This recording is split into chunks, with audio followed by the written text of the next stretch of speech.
إن الإنسان لفي خسر إلا الذين آمنوا وعملوا الصالحات وتواصوا بالحق وتواصوا بالصبر. پریس اور رب کے پریزیڈنٹ اینڈ چیئرمین طاہر نہاد باجوہ صاحب، میں نے اپنا نام آپ کو بتا دیا. میرے ساتھ بیٹھے ہیں جاوید اختر صاحب، اور ان کے ساتھ بیٹھے ہیں خالد احمد صاحب، اور اس طرف ہمارے ساتھ تاجر اتحاد کے بیریا ٹاؤن پورے کے تاجر اتحاد کے چیئرمین بیٹھے ہیں روزی صاحب. ان کے ساتھ ہمارے پریس کے سینئر ممبر بیٹھے ہیں کیرل اشفاق صاحب. ان کے ساتھ ہماری پریس کی بڑی ایکٹیو لیگل جو میٹرز دیکھتی ہیں سمینہ ایڈوکیٹ صاحبہ بیٹھی ہیں. آج کی ہمارے نیشنل پریس کلب اسلام آباد میں آپ کو مقدم ہے تاکہ ایک ایسے مسئلے کو سامنے لا سکیں جو کہ اب تمام مقامی حدود عبور کر کے ایک قومی طرز حکمرانی یعنی گورننس کا بحران بن چکا ہے. کل 2 مئی 2026 کو صبح 9:30 بجے بیریا ٹاؤن فیز 1 to 8 کے رہائشی تاجر سرمایہ کار اور سٹیک ہولڈرز بیریا ٹاؤن کے ہیڈ آفس کے سامنے علامہ اقبال چوک فیز 8 میں جمع ہوں گے. یہ کوئی جذباتی رد عمل نہیں ہے، یہ برسوں کی غفلت، استحصال اور ریگولیٹری ناکامی کا ایک منظم اور قانونی ناگزیر رد عمل ہے. سب سے بڑا مسئلہ متوازی نظام. میں ریکارڈ پر یہ بات واضح کر دوں کہ پورے پاکستان میں نجی ہاؤسنگ سوسائٹیوں اور ڈیولپرز نے ریگولیٹری حکام کی ملی بھگت سے نمبر 1 نامکمل یا بغیر مناسب این او سی کے کام کیا ہے. نمبر 2 منظور شدہ لے آؤٹ پلانز یعنی ایل او پیز کی خلاف ورزیاں کی ہیں. نمبر 3 متوازی گورننس کے نظام بنانے اور ریاست کے اندر ریاست کے طور پہ کام کیا ہے. یہ صرف بد انتظامی نہیں بلکہ یہ ریگولیٹری نفاذ کی مکمل ناکامی بھی ہے. ملکیت اور کنٹرول پر واضح قانونی پوزیشن کیا ہے؟ قانون اس پر خاموش نہیں ہے. گورنمنٹ ڈیولپمنٹ اتھارٹی اور کیپٹل ڈیولپمنٹ اتھارٹی کے نافذ کردہ متعلقہ قوانین اور قواعد کے تحت یہ واضح طور پر فراہم کیا گیا ہے کہ ترقیاتی کام مکمل ہونے اور ایک مقررہ آپریشنل مدت عام طور پر لے آؤٹ پلان کی منظوری کے بعد یہ مدت 5 سال کی سمجھی جاتی ہے. کے بعد انتظام باقاعدہ طور پر تشکیل دی گئی آنرز ایسوسیشن تاکہ جہاں افراد کو نشانہ بنایا گیا وہیں متاثرین کو مکمل طور پر نظر انداز کر دیا گیا. نمبر 5 بے عملی کے حقیقی نتائج.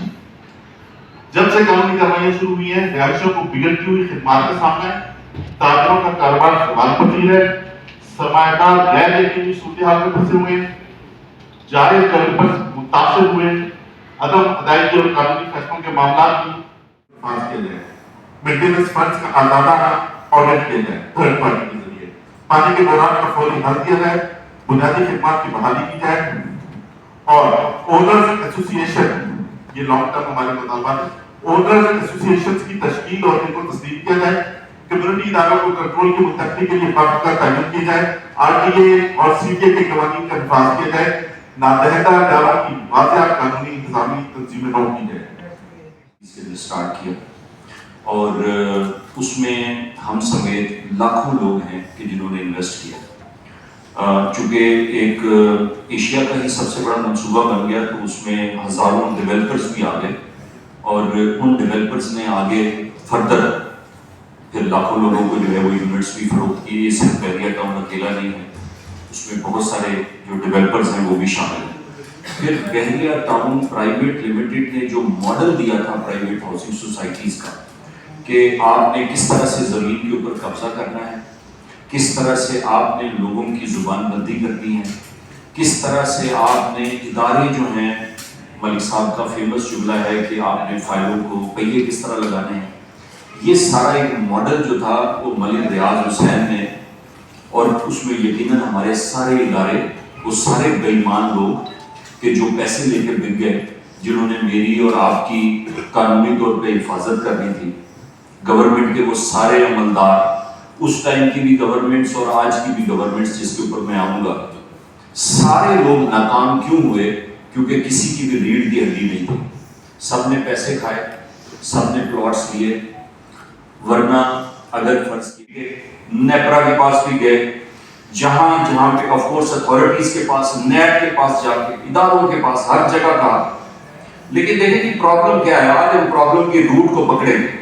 پرابلم یہ ہے کہ ہمارے لوگ جو اوپر بیٹھے ہوئے ہیں وہ بھی ٹرمپ صاحب کی نقل میں ڈیلے کر رہے ہیں. اگر ہماری اسٹیبلشمنٹ چاہتی ہے, ہمارے فیلڈ مارشل صاحب چاہتے ہیں کہ لوگوں کا مسئلہ حل ہو, تو آئیں جی ملک صاحب سے جتنے بھی پیسے ہیں جو آج بھی وہ لوٹ رہے ہیں, پہلے تو اس کو رکوائیں. وہ پاکستان میں ہی ہو رہا ہے, وہ لوٹ کے کہیں گئے نہیں. وہ ہر مہینے ہم سے لیے جاتے ہیں, اس کے بعد جو ہے وہ منی لانڈر ہوتی ہے. یا پاکستان میں وہ کسی جگہ اکٹھا کر رہے ہیں ہمیں پتہ نہیں, ادارے میں پتہ کر کے دیں, اس کو روکیں. پھر یہ جو مینجمنٹ ہے یہ قانون کے تحت ایل او پی کے بعد صرف 5 سال تک ان کے پاس رہتی ہے, ڈیولپرز کے پاس. 5 سال کے بعد اونرز کی ایسوسیشن بدلی ہوتی ہے.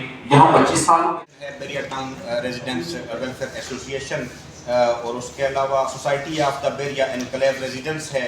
اس کے علاوہ Beria residents alliance for the Beria town, یہ بھی ہم نے دیکھا.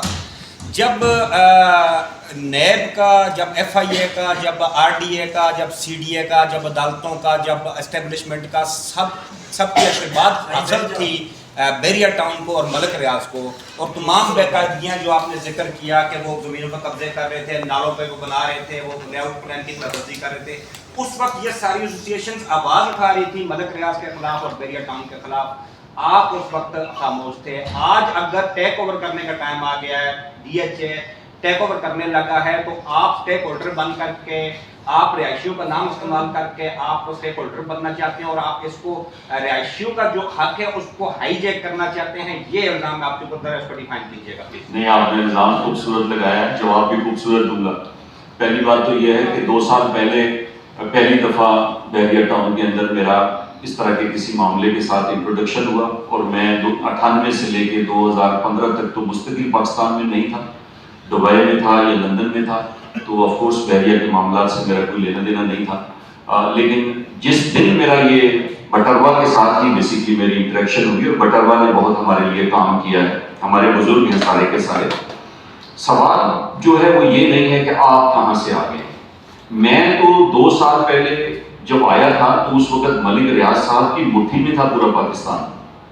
اور آپ جا کے 2 سال پہلے دیکھیں کہ میرے گھر پہ جو ہے وہ فوج لے کے انہوں نے باقاعدہ حملہ کیا تھا, اور میرے گھر کے اندر جو معاملات ہوئے تھے وہ میڈیا کے اوپر ہیں. اس وقت میں نے پریس کانفرنس بھی کی تھی. دیکھیں یہ کسی ایک شخص کی بات نہیں ہے, یہ کسی ایک شخص کی اسٹرگل بھی نہیں ہے.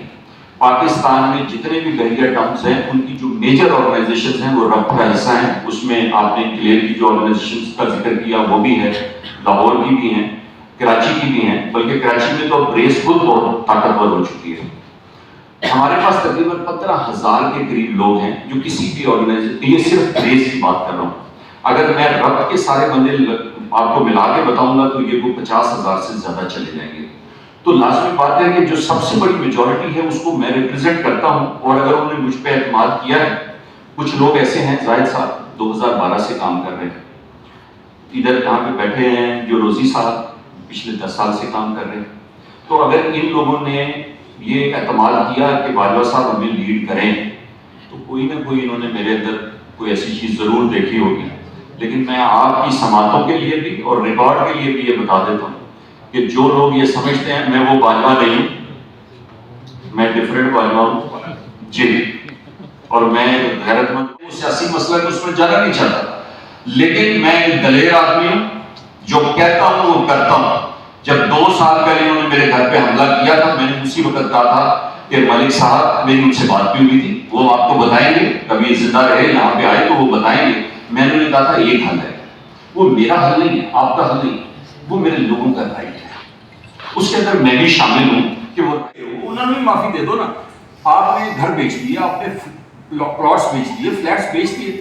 ایک قانونی طریقہ ہے کہ وہاں پہ لوگوں کی حکمرانی قائم ہو جائے. آپ ان کے حوالے کیوں نہیں کرتے؟ آپ ان کو کیوں مسلسل چوسنا چاہتے ہیں؟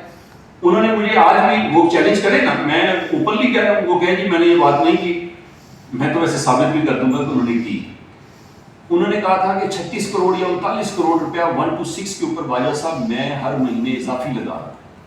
میں نے کہا نہ لگا, ہم دیں گے, ہم ہی آپ کو پیسے دے رہے ہیں نا, جہاں سے 36 کروڑ آپ لا کے یہاں پہ ڈال رہے ہیں. پیسے آپ کے پاس کون سی ایسی ندی ہے جس میں پیسے بہتے ہیں اور آپ لے لیتے ہیں؟ وہ ندیاں ہم ہی ہیں, تو آپ اس کو چھوڑ دیں.